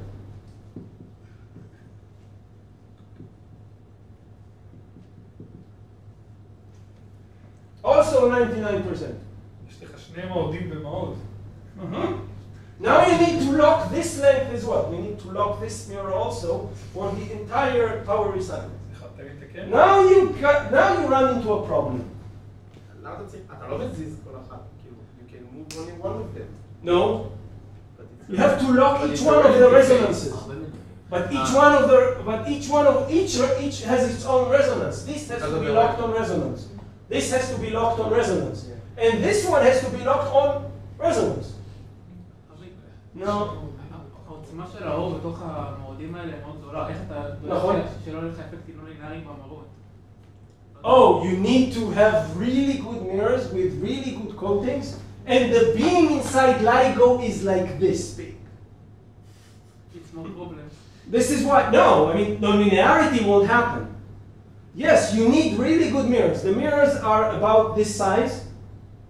They are perfect. I mean, their polish is perfect so that they have no aberration, so that you could really run 100 times back and forth on them, and you don't acquire any aberrations on this. And they weigh 40 kilos for a reason. You know, I don't have 40 kilo mirrors in my lab. I have really good mirrors. But LIGOs are better. But now there's something more interesting. Forget about all those technicalities. We'll talk about the technicalities in a moment. The problem is this, okay? Now let's think. How long will it take for a photon that comes in here to go around here and come back? On average, 100 times the length, right? So, this length is about, so it's 4 kilometers, but no, it actually acts like 400 kilometers. How long is it in time? How long is it? What? Yeah, divide by C. So 300,000 kilometers per second. So 400 kilometers is more than a millisecond. So a photon, light that comes here, it goes in here, it's spread, and then only after more than a millisecond it comes back. So that means that if those mirrors, you know, we want to measure gravitational waves. What do gravitational waves do? They move one mirror relative to the other, right?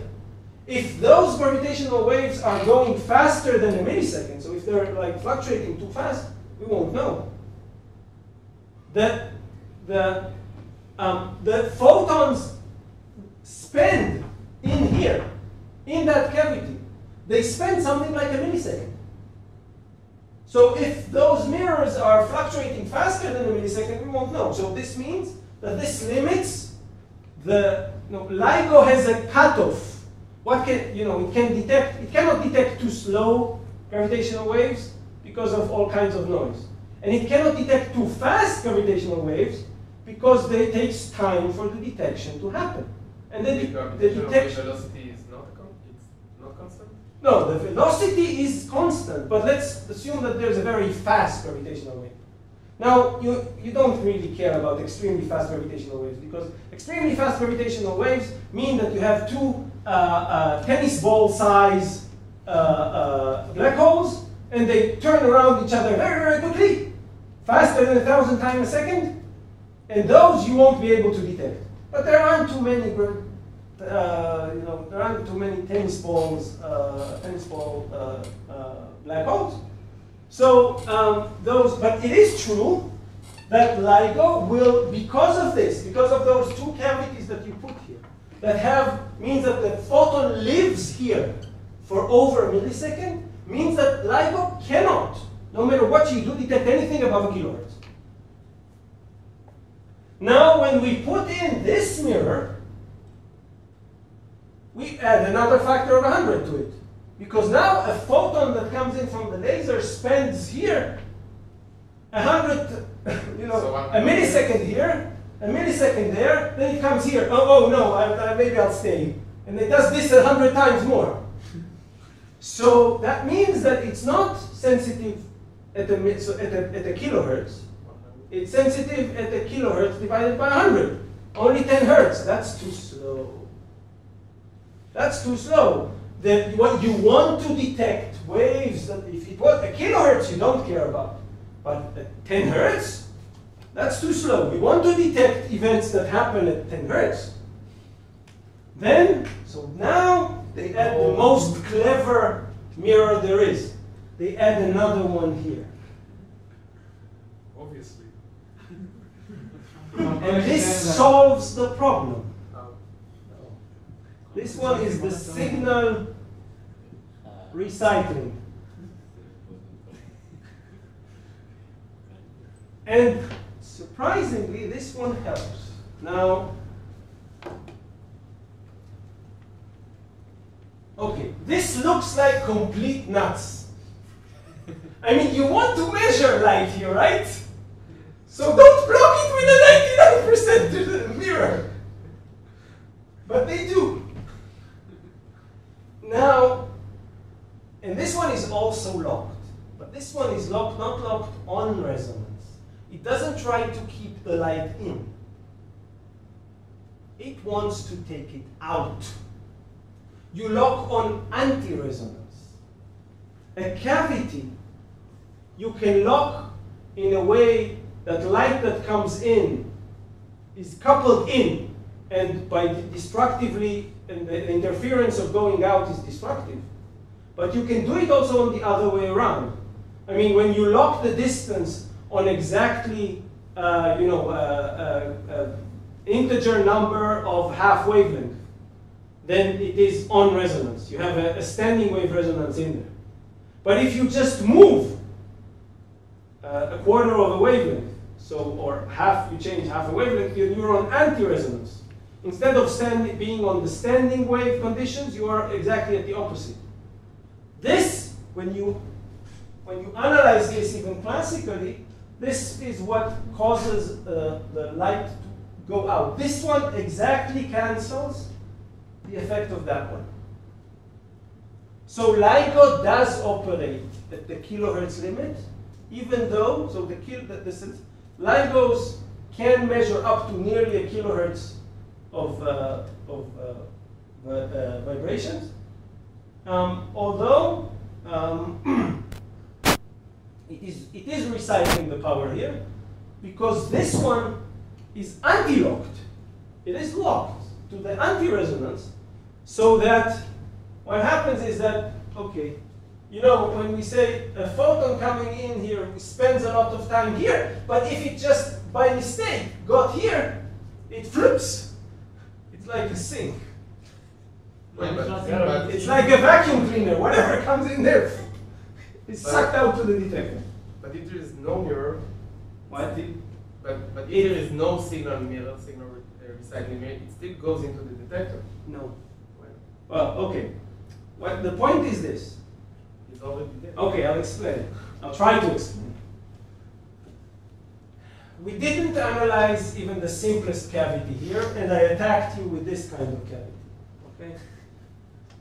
Now, but remember that interference is an effect that happens for the amplitude, field amplitude.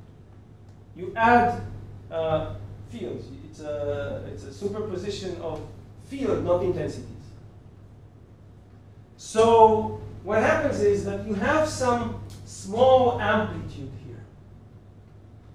When you detect the intensity. So we will detect the amplitude squared. If the amplitude is small, you'll detect a small signal. But now what you do,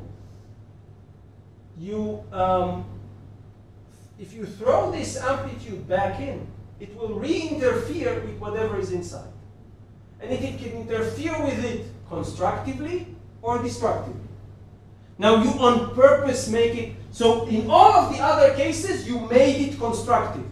You made sure that whatever you throw back in interferes constructively with what is in there, so that everything is maintained inside. You constructively interfere in and destructively interfere out to just keep the light in. But here you do the opposite. You on purpose destructively interfere.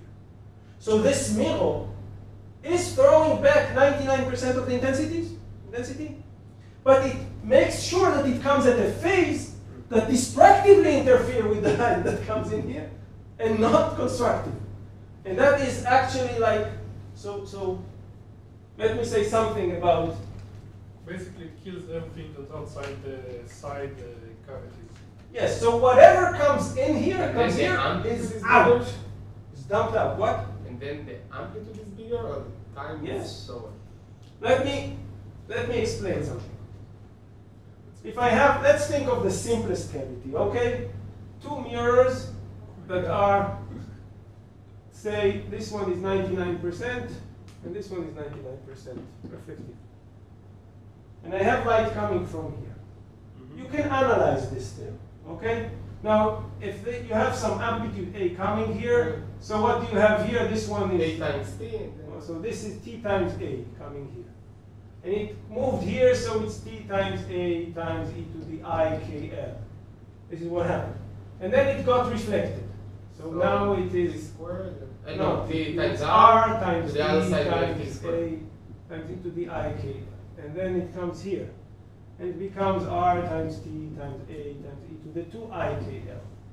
And then you have something coming here and something that goes back, and you can continue, and you can see that this is going to be geometric sums.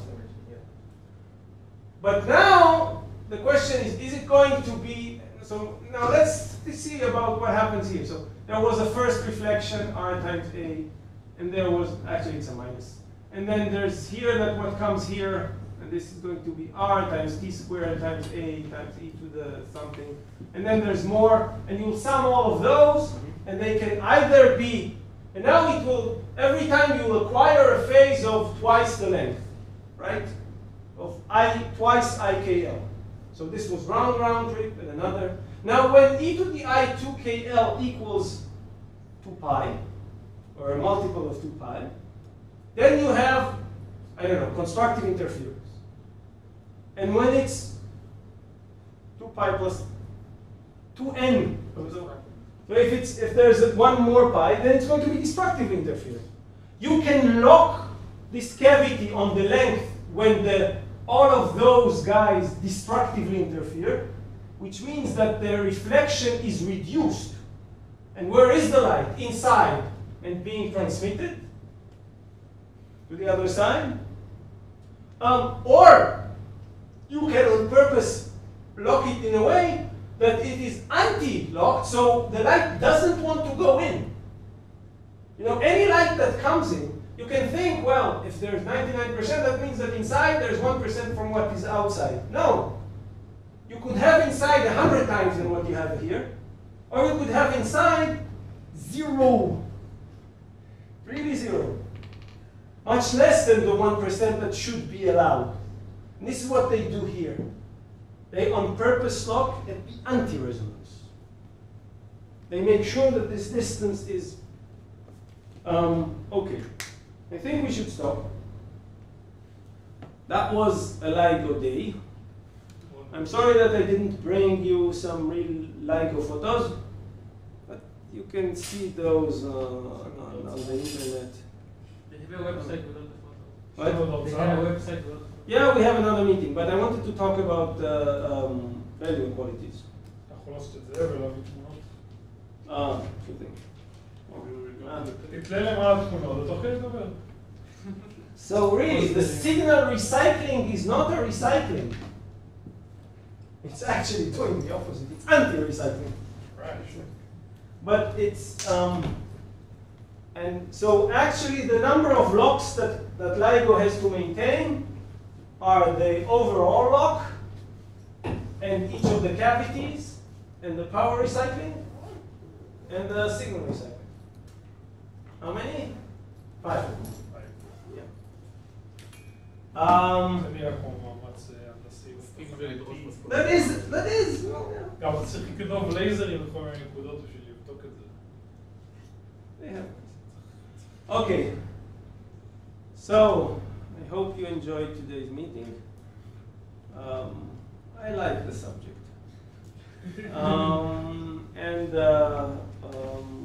Yeah, have a good time with Leon. And next week we'll talk a little bit about value inequalities. And that will be the end of it.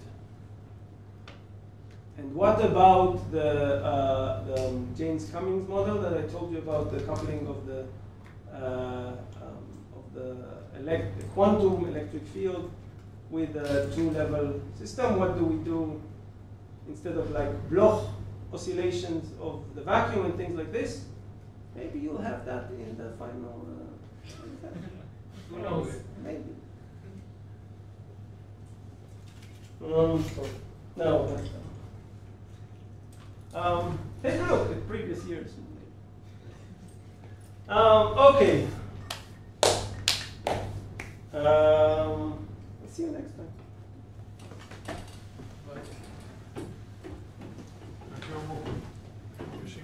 מה? 5 בבוקר. טוב, מה זה ניסיון?